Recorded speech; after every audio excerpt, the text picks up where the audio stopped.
इन दिनों दिल्ली तप रही है। दिल्ली में बाहर निकलना मुश्किल है। दिल्ली का तापमान इन दिनों राजस्थान से भी ज्यादा है। दिल्ली के कल के अगर मैं तापमान की बात करूं तो नजफगढ़ का जो तापमान है 47.8 डिग्री सेल्सियस दर्ज किया गया। तो देखिए कितनी ज्यादा गर्मी है, इसीलिए रेड अलर्ट जारी किया है मौसम विभाग ने। अगले 5 दिनों तक इसी तरह से गर्मी दिल्ली में रहेगी। इस वजह से जो लोग यहाँ पर घूमने फिरने आ रहे हैं इंडिया गेट पर, उनको भी तमाम मुश्किलें हो रही हैं। उसके अलावा अगर आप बाहर निकल रहे हैं तो खास ख्याल रखें। डॉक्टर्स भी इस बात को बोल रहे हैं कि बाहर जा रहे हैं तो खास तौर पे हाइड्रेट रहें। और बुजुर्गों के लिए, बच्चों के लिए ज्यादा मौसम विभाग की तरफ से सलाह दी गई है कि आप जहां तक हो सके कम से कम इस धूप में बाहर निकलें, क्योंकि सीवियर हीट वेव की कंडीशन है इन दिनों दिल्ली में। दिल्ली राजस्थान से भी ज्यादा गर्म हो रहा है और सूरज तप रहा है। तपती दोपहरी में जो लोग बाहर निकल रहे हैं उनको मुश्किल हो सकती है। और आज का भी तापमान कुछ इसी तरह से रहने का अनुमान है। इस पूरे हफ्ते तापमान ऐसा ही रहेगा और उसके अलावा बढ़ भी सकता है, ये भी मौसम विभाग ने चेतावनी दी है।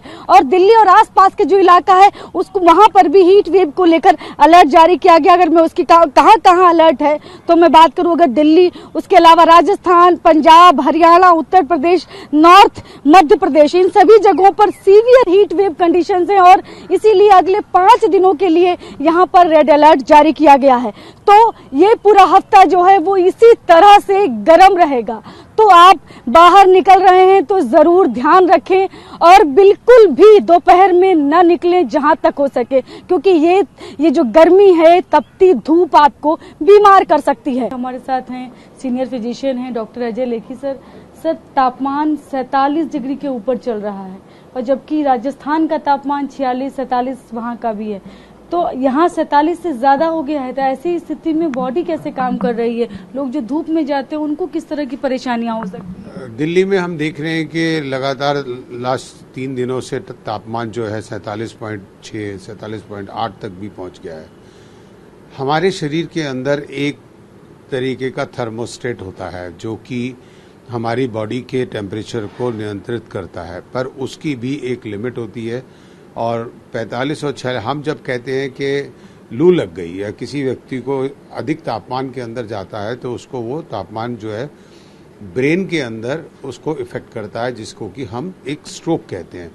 इसीलिए हम कहते हैं कि अगर तापमान अधिक हो जाता है बाहर का वातावरण का, तो सिर के ऊपर ठंडी पट्टी या तौलिया लपेट लेना चाहिए, जिससे कि मस्तिष्क के ऊपर 45 डिग्री से ऊपर का तापमान सहन नहीं किया जा सकता। हाँ, हमारी बॉडी के अंदर टेम्परेचर को कंट्रोल करने के लिए एक प्रकार का थैलेमस होता है जिससे कि बॉडी का टेम्परेचर होता है, पर वो भी एक लिमिट तक होता है, उसके बाद नहीं कार्य करता। और उसी में ही लू लगने से स्ट्रोक की चीज जो आ रही हैं बीमारियां वो हमें दिखती है। अब हमें करना क्या है? सबसे पहले तो मैं ये कहूँगा, अगर बाहर के वातावरण का तापमान बढ़ रहा है तो कृपया करके बाहर ना जाएं। और अगर अति आवश्यक है तो सिर के ऊपर ठंडे पानी का तौलिया या कोई कपड़ा लपेट के जाएं या छाता लेके उसके अंदर जाएं। पहला तो काम ये है। दूसरी बात यह है कि बॉडी को जितना आप तरल पदार्थ से पूर्ण रखेंगे उतना आपको हीट स्ट्रोक लगने का चांसेस कम हो जाते हैं। तो और इसमें खाली पेट ना जाएं बाहर। किसी भी ऐसी धूप में अगर मजबूरी जाना भी पड़ रहा है तो तरल पदार्थ और फ्रूट्स का इस्तेमाल ज़्यादा करें और सलाद का इस्तेमाल ज़्यादा करें और ऐसी चीज़ों का जिससे कि बॉडी के अंदर फ्लूइड लेवल बढ़ता रहे। क्यों लेना चाहिए?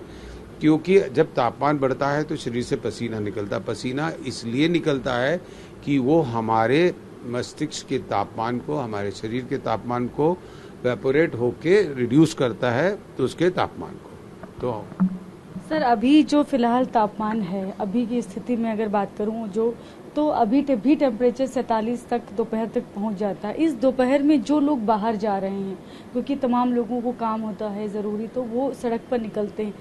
तो ऐसे में अगर कोई सड़क पर जा रहा है, रोड पर इस तपती दोपहरी में, तो बॉडी कैसे काम कर रही है?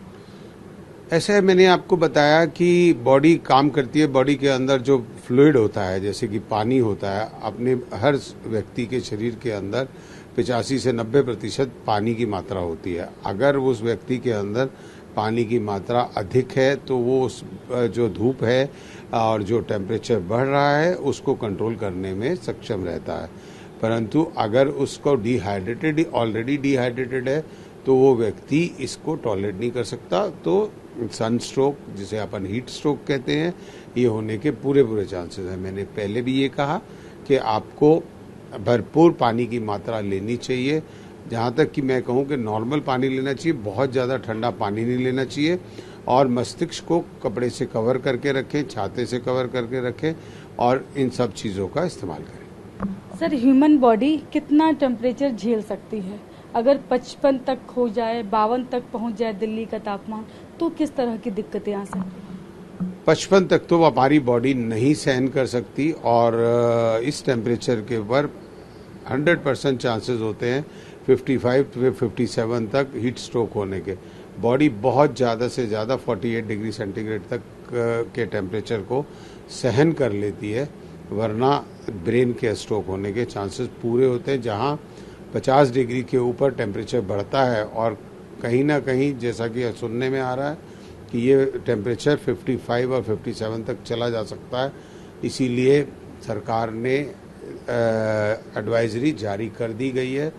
कल वहाँ से एडवाइजरी जारी अर्बन मिशन से जारी कर दी गई है कि इनके लिए बचाव के लिए कार्य किए जाए। सर, ऐसे में बच्चों के लिए, बुजुर्गों के लिए भी ध्यान रखने की ज़रूरत है, क्योंकि वो ज़्यादा, उनके लिए कंडीशन वल्नरेबल ज़्यादा होते हैं, तो उनके लिए किस तरह का ख्याल रखने की? सबसे जरूरी चीज़ है, अगर वो कोई बुजुर्ग व्यक्ति है तो उसको बिल्कुल भी बाहर नहीं जाना चाहिए। मैं तो ये कहूँगा कि 42-43 के टेम्परेचर के बाहर अपने को कवर किए बगैर बिल्कुल नहीं जाना चाहिए। और यहाँ पे आती है बात बच्चों की। बच्चों में थोड़ा सा रेजिस्टेंस होता है, पर फिर भी बच्चों को बाहर नहीं जाना चाहिए इस 45 डिग्री के टेम्परेचर के अंदर।